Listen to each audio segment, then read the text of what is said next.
Hello students, कैसे हो आप सभी। उम्मीद करती हूँ आप अच्छे होंगे और घर पर सुरक्षित होंगे। तो पहली वीडियो में हमने अपनी क्लास में सामाजिक अध्ययन विषय के अंतर्गत आने वाले उपविषय भूगोल में संसाधन और विकास टॉपिक पर अध्ययन किया था। तो अब हम इसी क्लास को कंटिन्यू करेंगे। ठीक है, तो लेट्स स्टार्ट द क्लास। कल हमने संसाधन और विकास की डेफिनेशन पढ़ी थी और उसके कुछ प्रकार के बारे में बताया था। तो एक बार मैं दोबारा से आपको बता दूं, संसाधन क्या है जो हमारी नीड को सेटिस्फाई करे। वो क्या है? संसाधन जैसे भूख लगने पर भोजन और प्यास लगने पर पानी। ठीक है, इसके बाद हमने संसाधन के जो प्रकार है उसमें से दो प्रकार के बारे में पढ़ लिया था और बाकी दो प्रकार रह गए थे। तो पहला क्या था? उत्पत्ति के आधार पर। उत्पत्ति के आधार पर कौन कौन से थे? जैव संसाधन और अजैव संसाधन।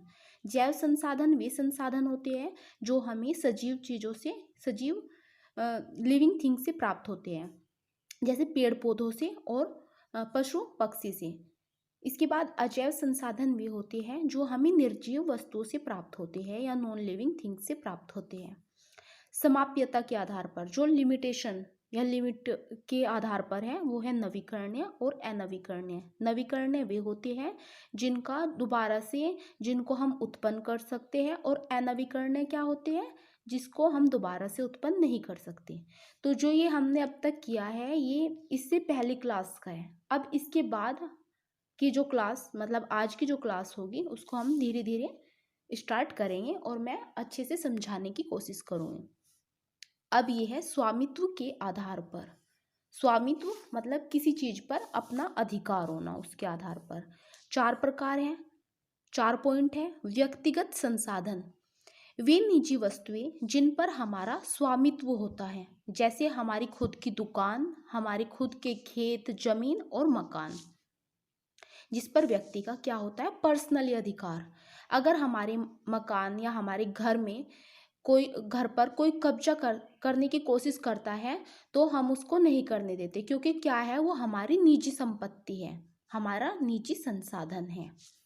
जैसे कि आपने कोई फ़ोन लिया, सेल फोन लिया आपने, और आपने वो किस लिए लिया? कि आपकी ऑनलाइन क्लास स्कूल में चली हुई है, और आप फिर क्या करेंगे? उस पर क्या होगा? आपका पर्सनली अधिकार होगा। आप उसको किसी को अगर दोगे भी तो फिर उसको वापस ले लोगे, क्योंकि वो क्या है? वो आपकी निजी संपत्ति हुई।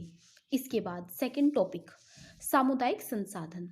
वे संसाधन जो समुदाय के सभी लोगों के लिए उपलब्ध हो, मतलब जिस पर समुदाय, मतलब एक ग्रुप का पूरा अधिकार हो, जैसे शमशान भूमि और तालाब, पार्क।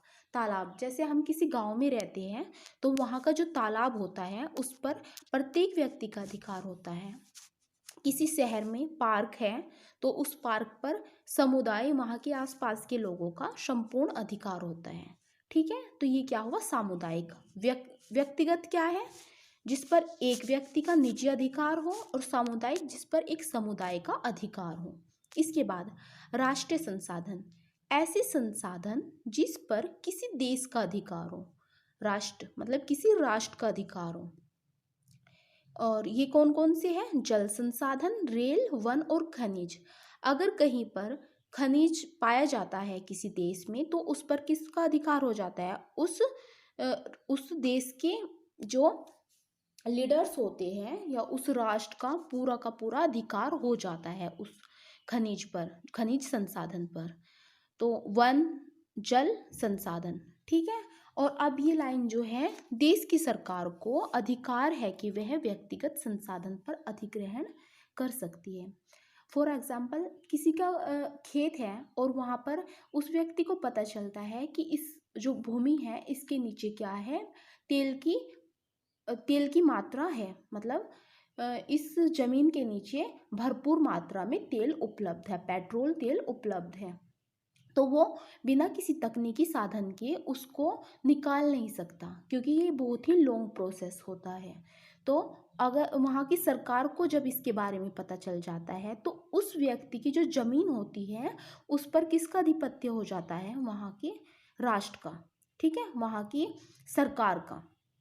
तो देश की सरकार को अधिकार है कि वह व्यक्तिगत संसाधनों पर भी अधिग्रहण कर सकती है। आई होप आपके अब ये लाइन अच्छे से समझ में आ गई होगी। मैंने अभी ऊपर व्यक्तिगत संसाधन में एक एग्जाम्पल दिया था फ़ोन का, सेल फ़ोन का, कि आपके पेरेंट्स ने आपको सेल फ़ोन दिलाया किस लिए? ऑनलाइन स्टडी के लिए। वो क्या हुआ? आपका व्यक्तिगत अधिकार। तो अब हम इस लाइन से उसको जोड़ेंगे।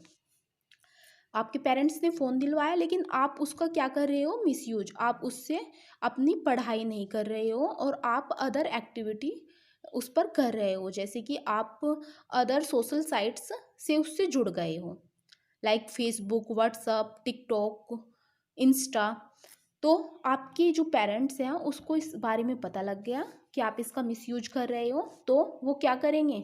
उन्हें अधिकार होगा अब कि वो आपसे जो आपका वो निजी संपत्ति थी, व्यक्तिगत संपत्ति थी, वो सेल फोन, तो वो आपसे उसको छीन सकते हैं। तो सेम प्रोसेस यहाँ पर सरकार का भी होगा कि सरकार को अधिकार होगा कि वो किसी व्यक्ति की जो संपत्ति है उसको अपनी आधिपत्य में ले सकता है। इसके बाद अंतर्राष्ट्रीय संसाधन। कुछ अंतर्राष्ट्रीय संस्थाएं, देखो व्यक्तिगत क्या हुआ? पर्सनली। उसके बाद ये हमने जोड़ दिया ग्रुप से, ग्रुप के बाद ये आ गया राष्ट्र में, और राष्ट्र के बाद क्या आ गया? ये अंतर्राष्ट्रीय में। तो कुछ अंतर्राष्ट्रीय संस्थाएं इसका नियंत्रण करती है। तट रेखा से 200 समुद्री मील की दूरी में परे महासागरीय संसाधन पर किसी देश का अधिकार नहीं। इसको मैं आपको मैप के माध्यम से समझाऊंगी। जैसे कि ये क्या हुआ? हमारा इंडिया, इससे इसकी जो सीमा है, ये जो ब्लैक लाइन, ब्लैक पेन से मैंने बनाई हुई है, ये क्या है? हमारे भारत की सीमा है, बाह्य सीमा। तो इससे बाहर 200 मील, 200 मील यहाँ या यहाँ कहीं भी क्या हुआ? हमें पता चलता है कि कोई संसाधन है, मतलब हमें पता चला कि यहाँ पर कोई खान है या इस जमीन के नीचे पेट्रोल है, कहीं पर भी इसके साइड में, तो उस पर हमारे देश का अधिकार नहीं होगा, उस पर राष्ट्र का अधिकार नहीं होगा, बल्कि उस पर अंतर्राष्ट्रीय जो सीमा है उसका अधिकार हो जाएगा। ये देखो, ये लिखा हुआ है तट रेखा से 200 समुद्री मील की दूरी में। क्या होगा? इस पर फिर जो अंतर्राष्ट्रीय शक्तियां है, ये हर किसी देश में लागू होता है। उसकी सीमा से 200 मील की दूरी पर जो भी संसाधन होंगे वो अंतर्राष्ट्रीय संसाधन कहलाए जाएंगे। और जो 200 से पहले है ऊपर, 180, 160, 120, तो वो क्या होंगे? वो इस सीमा के तक होंगे, तो वो होंगे राष्ट्रीय संसाधन। आई होप स्वामित्व के आधार पर संसाधन को किस प्रकार बांटा गया है वो आप समझ गए होंगे। अब लास्ट है विकास के आधार पर। विकास के आधार पर संभावी संसाधन, वे संसाधन जो किसी प्रदेश में विद्यमान तो होते हैं पर इनका उपयोग नहीं किया गया। मतलब कोई संसाधन जो हमारे प्रदेश में तो है लेकिन इसका क्या नहीं किया गया? इसका अभी तक उपयोग नहीं किया गया। उदाहरण, भारत का जो पश्चिमी भाग है उसमें सौर ऊर्जा। पश्चिमी भाग कौन सा होगा? पूर्व, पश्चिम, उत्तर एंड दक्षिण। तो पश्चिमी पार्ट कौन सा हुआ? ये पश्चिमी पार्ट हुआ, इधर वाला, ये इधर। यहाँ पर क्या है? राजस्थान और गुजरात, तो इसी के बारे में हम पढ़ेंगे। राजस्थान में, गुजरात में सौर ऊर्जा एवं पवन ऊर्जा संसाधन की बहुत संभावना है। यहाँ पर क्या है? अधिक गर्मी की वजह से गुजरात और राजस्थान, आपने देखा होगा राजस्थान क्या है? बहुत ही शुष्क प्रदेश है। तो यहाँ पर क्या है? सौर ऊर्जा, सौर ऊर्जा मतलब जो सनलाइट से हमें प्राप्त होती है, उससे हम ऊर्जा प्राप्त करते हैं, पावर बनाते हैं। और पवन ऊर्जा संसाधन की संभावना तो है लेकिन इसका सही से प्रयोग नहीं हुआ। लेकिन इसका अभी तक टेक्नोलॉजी की वजह से या किसी अन्य रीजन की वजह से अब तक इसका प्रयोग नहीं हुआ। तो ये क्या हुआ? संभावी संसाधन। इसके बाद विकसित संसाधन, वे संसाधन जिनका सर्वेक्षण किया जा चुका है और उनके उपयोग की मात्रा निर्धारित की जा चुकी है। इसको हम लिमिटेड संसाधन बोल सकते हैं और अनवीकरणीय संसाधन भी बोल सकते हैं, क्योंकि जो ये संसाधन है इनको हमें पता भी लग गया और हमने इसको टेक्नोलॉजी से हमने प्राप्त भी कर लिया। लेकिन क्या है, इनका पता है कि ये इतने दिन तक अगर इसी तरीके से इनका अंधाधुंध प्रयोग होता रहा तो ये इस समय तक ही चल पाएंगे, जैसे पेट्रोल और कोयला। कोयला अगर हमने एक बार प्रयोग कर लिया तो वो किस चीज़ में कन्वर्ट हो जाएगा, राख में। पेट्रोल एक बार यूज कर लिया तो वो क्या हो जाएगा, समाप्त हो जाएगा। तो ये अनवीकरणीय, लिमिटेड और विकसित संसाधन कहलाएंगे। इसके बाद भंडार, पर्यावरण में उपलब्ध वे संसाधन जिनका सर्वेक्षण तो हो गया है लेकिन इनके इस्तेमाल करने की प्रौद्योगिकी उपलब्ध नहीं है। मतलब किसी संसाधन का हमें पता लग गया है कि यहाँ पर इस प्रकार का एक संसाधन है जो हमारे काम आएगा, जो हमारे लिए लाभप्रद है, लेकिन क्या हुआ, उसके लिए हमारे पास टेक्नोलॉजी नहीं है। जैसे जल दो ज्वलनशील गैसों का यौगिक है। जल दो ज्वलनशील गैसों का क्या है, योग है। वह यह ऊर्जा का मुख्य स्रोत बन सकता है। मतलब ये पावर का एक अच्छा स्रोत बन सकता है, लाइट का एक अच्छा स्रोत बन सकता है, पर ऐसा करने के लिए हमारे पास क्या नहीं है, टेक्नोलॉजी की नॉलेज नहीं है, तकनीकी ज्ञान उपलब्ध नहीं है। मतलब जल से क्या बनाई जा सकती है, बिजली बनाई जा सकती है, लेकिन अब तक हमें इसका तकनीकी ज्ञान नहीं है।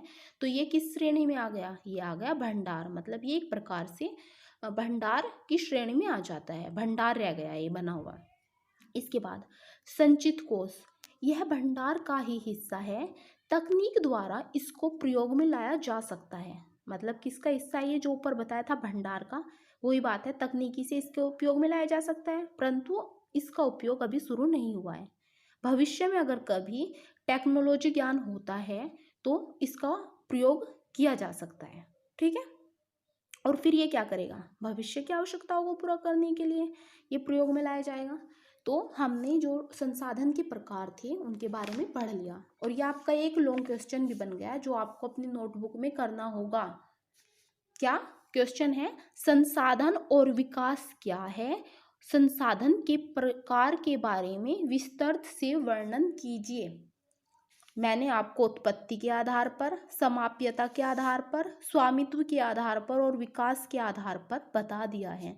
मैं इसकी पीडीएफ ग्रुप में शेयर कर दूंगी, और आपको क्या करना है, फिर आपको ये क्वेश्चन अपनी नोटबुक में बहुत अच्छे से और साफ साफ करना होगा। ठीक है, इसके बाद नेक्स्ट टॉपिक, संसाधनों का विकास। मतलब संसाधन का विकास किस प्रकार किया जा सकता है। मानव ने संसाधनों का अंधाधुंध उपयोग किया है, जिससे क्या समस्याएं पैदा हुई है, विभिन्न समस्याएं पैदा हुई है। कुछ लोगों के हाथ में संसाधन आए तो कुछ को नहीं मिले, इससे समाज अमीर और गरीब में बंट गया। अब आप खुद ही देख लीजिए, जमीन क्या है, संसाधन है, मकान क्या है, संसाधन है। तो कुछ लोगों को क्या हुआ, कुछ लोगों ने इनको अपने आधिपत्य में कर लिया। कुछ के पास जमीन है, मकान है रहने के लिए अच्छे से, और कुछ के पास नहीं है। तो इस संसाधन के अभाव की वजह से कुछ लोग क्या रह गए, गरीब, और कुछ लोग क्या हो गए, अमीर। तो इससे क्या हुआ, संसाधन की कमी की वजह से या अधिकता की वजह से समाज अमीर व गरीब में बंट गया। इसके बाद संसाधनों के शोषण से ओजोन परत में छेद, ग्लोबल वार्मिंग और प्रदूषण हो रहा है। पहले मैं बताऊंगी प्रदूषण कैसे हो रहा है। जैसे कि पता लगता है कि कोयले की खान है कहीं पर, तो उसकी लगातार खुदाई से क्या होगा, उस जो खान है वो, वहाँ से बहुत सारे धूल के कण, बहुत सारी विषैले गैस हमारे वातावरण में मिल जाएगी, और इससे क्या होगा, जो हमारा पर्यावरण है वो बहुत प्रदूषित होगा। इसके बाद ओजोन परत में छेद, मैंने आपको एक बार बताया भी था क्लास में, ये हमारी पृथ्वी है और इस पर कितनी परतें हैं, 5 परतें। सबसे निचली परत को क्या बोलते हैं, अक्षोभ मंडल। इसके बाद समताप मंडल, तीसरी ओजोन परत या ओजोन मंडल, आयन मंडल और बहिर्मंडल। यहाँ पर क्या होती है, बहुत सा मतलब जो बारिश आती है, बादल बनते हैं, ये घटनाएं होती है अक्षोभ मंडल में। समताप मंडल में क्या होता है, जो टेम्परेचर होता है या वातावरण होता है वो समान रहता है, और ये वायुयान चालकों के लिए बहुत अच्छा क्या है, ये वाला मंडल है। इसके बाद जो थर्ड है ये है ओजोन मंडल, जिसकी बात मैंने अभी यहाँ पर की कि ओजोन परत में छेद। तो ओजोन मंडल में क्या है, एक छलनी के आकार की परत होती है ये, और जो सूर्य की आने वाली सनलाइट, सूर्य की से आने वाली जो पराबैंगनी किरणें हैं उनको छानकर हमारी पृथ्वी पर पहुंचाती है। तो अगर ये जो सूर्य की किरणें हैं डायरेक्ट पृथ्वी पर आ जाएगी तो इससे क्या होगा, हमारी जो त्वचा है वो क्या हो जाती है, झुलस जाती है। और स्किन कैंसर या फेस पर बहुत सारी एलर्जी, त्वचा रोग, ये सब किस वजह से होते हैं, ये होते हैं ओजोन परत में क्या हुआ, छेद होने स्टार्ट हो गए, ब्लैक होल्स। तो ये किस वजह से हुए, संसाधनों के शोषण की वजह से। मतलब जो ओजोन परत है उसमें क्या हुआ, जो संसाधन का शोषण हो रहा है उसकी वजह से इसको ये क्या पहुंचा रहा है, मतलब वातावरण को प्रदूषित करने से क्या हो रहा है, ये इसको हार्म पहुंचा रही है, इस छलनी नुमा ओजोन परत को। तो इससे जो सनलाइट है वो हमारे पास अधिक मात्रा में आने लगी, तो उससे क्या हो रहा है, हमारी जो फेस की एलर्जी है, स्किन कैंसर है और बहुत सारी जो इस प्रकार की एक्टिविटी हो रही है वो किस वजह से है, ओजोन परत में छेद की वजह से। और ग्लोबल वार्मिंग मतलब बहुत अधिक मात्रा में गर्मी का होना, तो ये सब किस वजह से है, संसाधनों के अंधाधुंध प्रयोग की वजह से। थर्ड पॉइंट है, कुछ व्यक्तियों के लालच के कारण संसाधनों का क्या हो रहा है, ह्रास। लालच किस प्रकार का, वनों की कटाई, जो खान है सोने की, कोयले की, तो उनकी क्या हो रही है, अधिक मात्रा में खुदाई।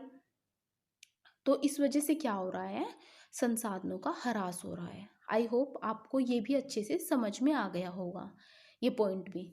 तो कल हम रियो डी जेनेरी पृथ्वी सम्मेलन के बारे में अपनी क्लास में डिस्कस करेंगे। ये क्या है, ये हमारी पृथ्वी है। तो हमारी पृथ्वी को हमें किस प्रकार से सुरक्षित रखना है, किस प्रकार से इसको हमें स्वच्छ बनाए रखना है, इसको विभिन्न प्रकार के प्रदूषण से बचाना है।